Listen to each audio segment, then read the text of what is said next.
நீர் செய்ததை மறக்க கூடுமோ இந்த வாழ்க்கை. ஆமே, நல்ல கவனிங்க. எல்லாம் இழந்து ஒன்னும் இல்லாத நிலையில வார்த்தையை கொடுத்து ருசித்தவன் சொல்லுகிறான், கர்த்தர் நம்மை காப்பாற்றி. வார்த்தை உடையவன் தேவனால் காக்கப்படுகிறான். சென்னையில் ஒரு ஊழியத்துக்கு நான் என் தகப்பனாரோடு போயிருக்கும் போது எங்க அப்பா சரத்தில் நிறைய பலவீனம். அவர் குறிப்பிட்ட ஒரு தேவ மனிதர், அவர் எங்க அப்பா கிட்ட கேட்குறாங்க, நல்ல வார்த்தையெல்லாம் கொடுக்குறீங்க பாஸ்டர், ஆனால் உங்கள் ஹெல்த்து எப்படி பாஸ்டர் இந்த வண்டி ஓடுது?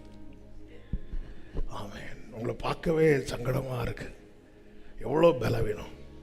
எங்கள் அப்பா சிரிச்சுட்டு அவங்கள பார்த்து சொன்னாங்க, அந்த விலையேறப்பட்ட பொக்கிஷம் இந்த மண்பாண்டத்துக்குள்ளே இருக்கிறது வரைக்கும். ஆமென்.